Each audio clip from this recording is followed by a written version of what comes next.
তিন বাটি খাওয়া শুভেন্দু অধিকারীর সব ব্যাপারেই এখন আপত্তি। মুসলিমদের যে কোনো বিষয় নিয়ে নাক গলানো তার স্বভাবে দাঁড়িয়েছে। তো কোরবানির ঈদ হচ্ছে, তো সেখানে নিয়ে নাক গলাবেন, এটাই স্বাভাবিক। তো এই ব্যাপারে শুভেন্দু অধিকারী বাঁপ তুলে রীতিমতো হুঁশিয়ারি দিয়েছেন পীরজাদা তোহা সিদ্দিকী। ফুরফুরা শরীফ থেকে আজকে সরাসরি বিভিন্ন সাংবাদিকদের সামনে শুভেন্দু অধিকারীর গোষ্ঠী উদ্ধার করেছেন। তো সেই ভিডিও ফুটেজ আপনাদের জন্য। কোরবানির ঈদ সবাই সুস্থভাবে পালন করেছেন। বাংলায় কোনো মুসলিমকে দেখতে পাইনি যে মন্দিরের সামনে, গির্জার সামনে গিয়ে লুঙ্গি ডান্স করতে। তার জন্য আপনাদের অসংখ্য ধন্যবাদ। তো শুনুন শুভেন্দু অধিকারীকে বাঁক তুলে কিভাবে গোষ্ঠী উদ্ধার করেছেন ফুরফুরা শরীফের পীরজাদা তোহা সিদ্দিকী। আমরাও নজর রাখবো, এক যাত্রায় পৃথক ফল হতে পারে না। বেআইনি ভাবে যে সমস্ত পশু হত্যা করা যাবে না, একমাত্র পশ্চিমবঙ্গে একদম খোলা ময়দান দিয়ে দেওয়া। কেউ কেউ বলছে আমরা প্রশাসন কিভাবে কি দায়িত্ব নেয় দেখবো, কোথায় কিভাবে কুরবানি দেওয়া হয়, যেন ওর বাপকে কুরবানি দেওয়া হচ্ছে, যেন হারামজাদার বাপকে কুরবানি দেওয়া হচ্ছে। কুরবানি আমরা দেবো, আমার বাড়ির সামনে আমি কুরবানি দেবো, উনি ওনার বাড়ির সামনে কুরবানি দেবে, এতে কি অসুবিধা আছে? পাঁঠা বলি দেওয়া হয়, ঘরের ভেতর ঢুকে দেওয়া হয়, এ কি? আমাদের প্রত্যেকটা ধর্মের মানুষ এখানে বসবাস করে, প্রত্যেকটা ধর্মের মানুষ তারা আনন্দ উৎসব পালন করুক, কিন্তু করতে গিয়ে আপনি আনন্দ করতে গিয়ে অন্য ধর্মের মানুষ আঘাত পাবে, কষ্ট পাবে, এই কাজ আপনারা করবেন না। এইটা আমি আপনাদের বলতে পারি। প্রত্যেকে কুরবানি দেবেন। আবার একটা এবছর একটা ঘটনা ঘটেছে, উট উট নাকি কুরবানি দেওয়া যাবে না। কয়েক জায়গায় প্রশাসন যারা উট বিক্রি করছিল তাদের ঘরে গিয়ে উট ধরেছে। উট কেন বিক্রি করা হবে? উট বিক্রি করা হবে না বলে 5-6-7টা উট বাজেয়াপ্ত করেছিল।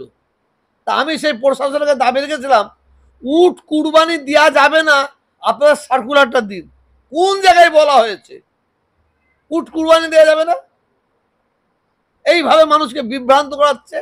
এইটাও পশ্চিমবাংলার সরকারকে আমি বলবো, কই কোর্ট অর্ডার দিয়েছে? কোর্ট বলেছে উট কুরবানি দেওয়া যাবে না, মুরগি কুরবানি দাও, ছাগল কুরবানি দাও। এটা হ্যারাস করছে কিছু জায়গায়।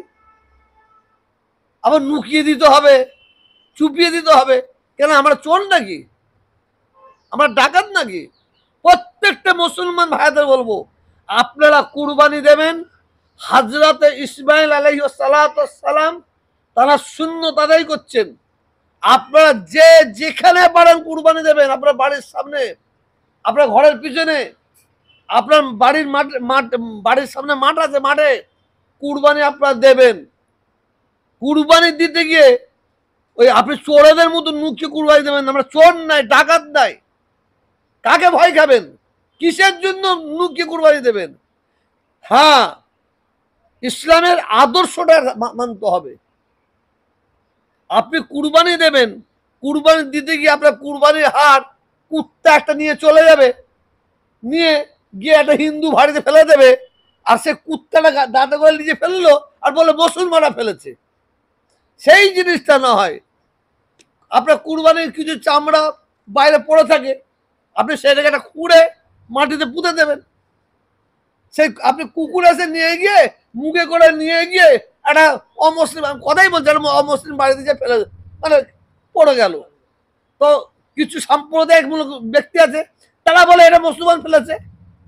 অতএব আপনারা কুরবানি দেবেন, কুরবানির রক্ত, কুরবানির হাড়, কুরবানির চামড়া যাতে ইদিক উদিক ছড়িয়ে ছিটিয়ে না থাকে, সেইটা ভালো করে দাফন দেবেন, সেটা ভালো করে ব্যবস্থা করবেন। আমি এটা আপনাদের অনুরোধ রাখলাম। আর কুরবানি উপলক্ষে আপনারা আনন্দ উৎসব করবেন। আমি বারবার বলছি, এটা একবার বললাম না, 3বার বলা হচ্ছে। নিজে আনন্দ করতে গিয়ে, নিজে ধর্ম পালন করতে গিয়ে অন্য ধর্মের মানুষ আঘাত না পায়, সেই দিকে লক্ষ্য রাখবেন। এটা আমার জন্য, এই শুধু এটা নয়, এটা প্রত্যেকটা ধর্মের মানুষের জন্য কর্তব্য বলে আমি মনে করি।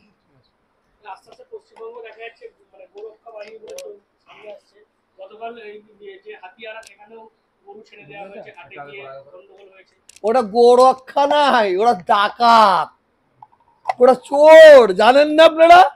ওরা বলছে আমরা মাকে রক্ষা করছি।